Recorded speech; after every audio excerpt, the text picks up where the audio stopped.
सभी को नमस्कार। पिछले वीडियो में हम स्कंदगुप्त नाटक के प्रमुख पात्र स्कंदगुप्त, देवसेना और बंधु वर्मा के चरित्र की विशेषताओं के बारे में पढ़ चुके हैं।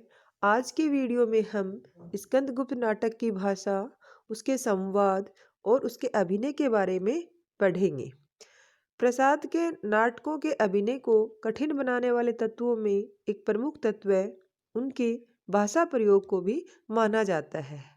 कहते हैं कि प्रसाद ने अपने नाटकों में क्लिष्ट भाषा का प्रयोग किया है।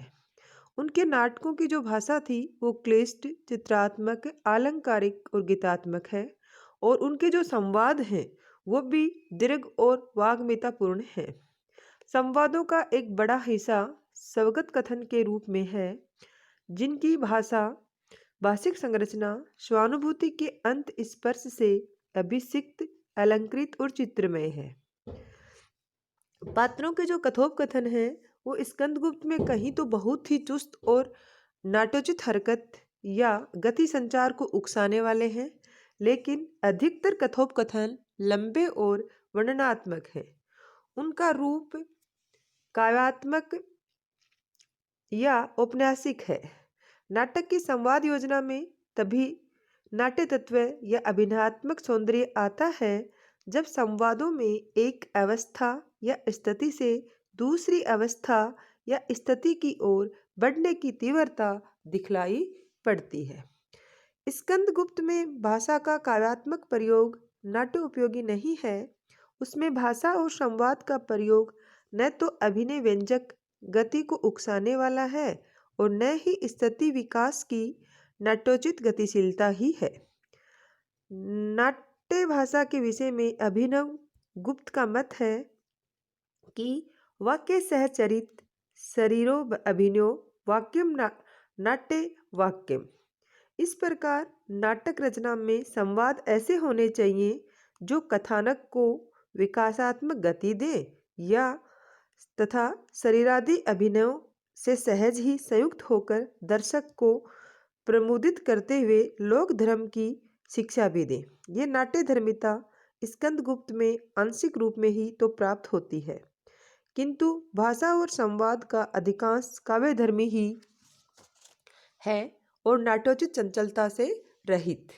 स्कंदगुप्त में संवाद या स्वगत कथन एक ही बात को कई प्रकार से, कई बिंबों में ढालकर, कई शैलियों में, जैसे परिणव संलाप शैली में, कभी दार्शनिक मुहावरों की शैली में, तो कभी वैचारिक या व्यवहारिक ऊहापोह शैली में प्रकट करते हैं, जिससे वस्तु विकास की गत्यात्मकता तो स्थिर होती ही है, वह दर्शकों की दृष्टि से बहुत दूर भी लगती है।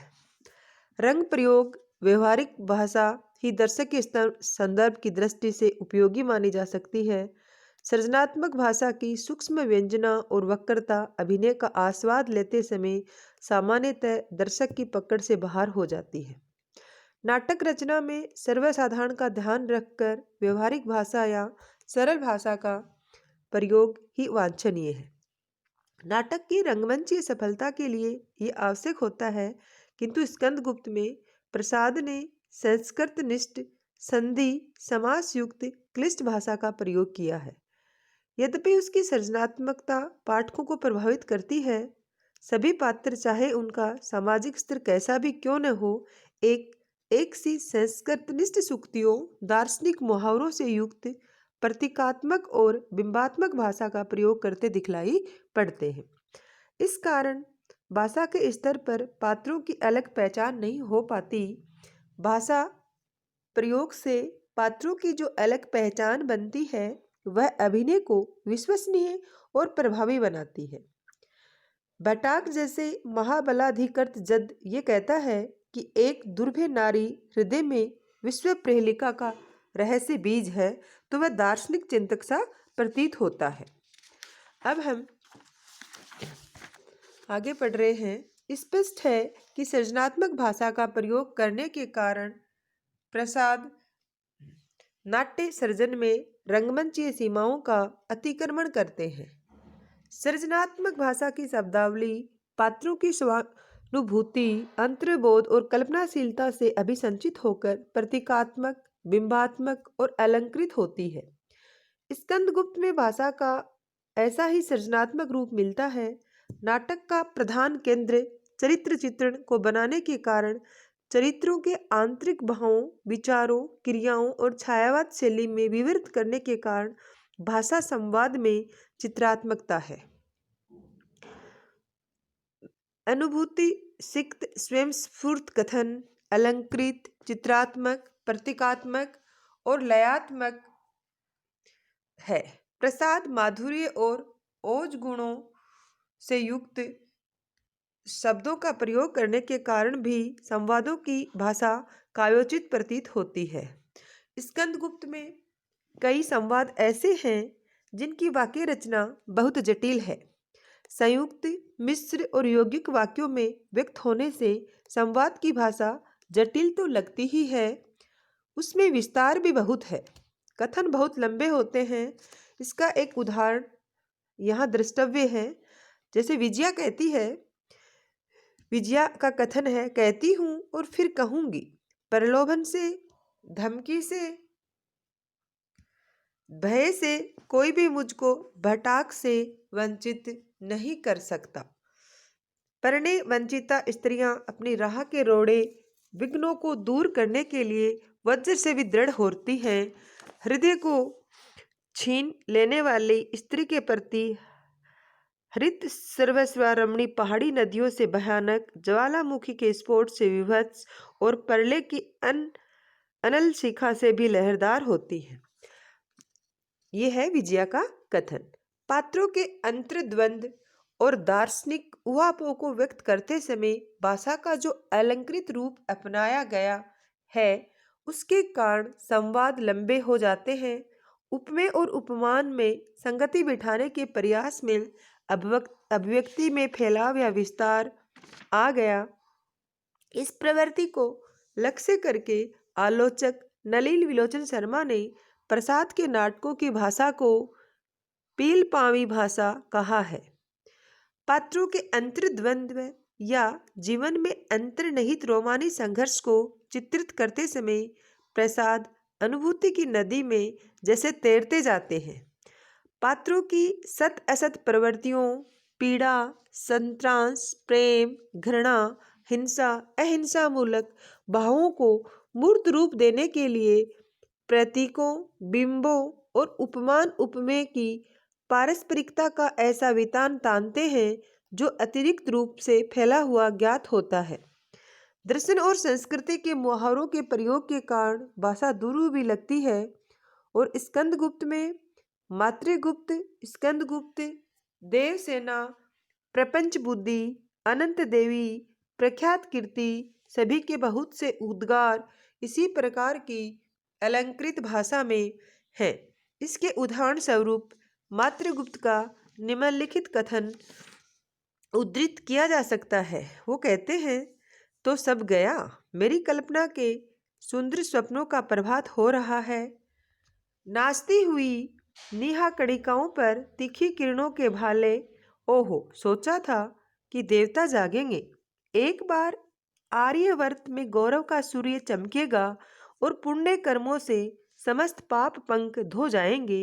हिमालय से निकली हुई सप्त सिंधु तथा गंगा यमुना की घाटियां किसी आर्य सदग्रस्त के स्वच्छ और पवित्र आंगन सी भूखी जाति के निर्वासित प्राणियों को अन्नदान देकर संतुष्ट करेंगी और आर्य जाति अपने दृढ़ सबल हाथों से शस्त्र ग्रहण करके पुण्य का पुरस्कार और पाप का तिरस्कार करती हुई अचल हिमाचल की भांति सिर ऊंचा किए विश्व को सदाचार के लिए सावधान करती रहेगी।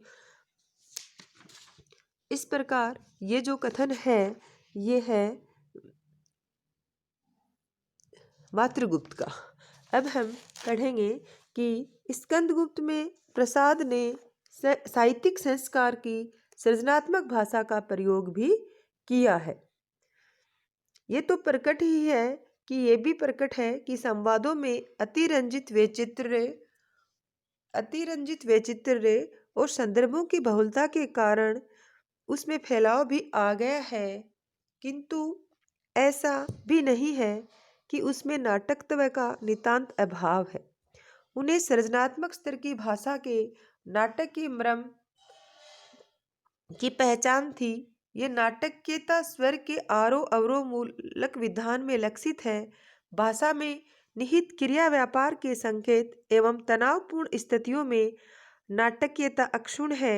सात्विक अभिनय की मुद्राएं भी उभर कर सामने आती हैं, इनमें कम नाटकत्व नहीं है। भाषिक अतिरंजना को काट छांट कर यदि नाटक का रंगमंची आलेख तैयार किया जा सके तो स्कंदगुप्त का प्रदर्शन प्रभावी हो सकता है। नाटक में इस प्रकार के भाषा प्रयोग को अभिनय भी कहा जाएगा। इतनी जटिल वाक्यावली को अभिनेता वाचिक, कायिक अथवा सात्विक अभिनय के किसी भी रूप के साथ जोड़कर प्रस्तुत करने में समर्थ नहीं हो सकता। सामान्य दर्शक कथ्य का कितना आस्वाद ग्रहण कर सकेगा, सहज ही अनुमान लगाया जा सकता है। निष्कर्ष रूप में कहा जाता है कि स्कंदगुप्त की नाट्य भाषा में सरल, क्लिष्ट, सजीव, निर्जीव संवाद के सभी रूप मिलते हैं। प्रसंगों का जैसा दबाव है उसी के अनुसार भाषा कहीं सरल, कहीं जटिल, कहीं निर्जीव और कहीं सजीव रूप में व्यक्त हुई है। क्लिष्ट भाषा केवल वहाँ प्रयुक्त की गई है जहाँ नाट्य स्थिति में भावुकता का उन्मेष है अथवा जहाँ पात्र अंतर्द्वंद्व या दार्शनिक उहापोह में खो जाते हैं। इसके विपरीत जहाँ स्थिति व्यवहारिक है या विवरण, सूचना, तनाव, व्यंग्य, हास आदि से संबद्ध है, वहाँ भाषा सरल और सुगठित है। उसमें अभिनयोचित हरकत का रूप भी मिलता है। इसलिए कहना ठीक नहीं है कि स्कंदगुप्त की नाट्य भाषा समग्र रूप से क्लिष्ट है। वह अभिनयोचित चंचलता से सर्वथा रहित है। हास्य व्यंग्य के संवादों में नृत्यमयी मुद्रा या मुंह चिढ़ाने वाली मुद्रा, अभिनयोचित धातु सेन और मुद्गल के संवादों में भाषा का चांचल्य द्रष्टव्य है। इस प्रकार हमने स्कंदगुप्त नाटक की भाषा, संवाद और कथोपकथन के बारे में और अभिनय के बारे में पढ़ लिया है।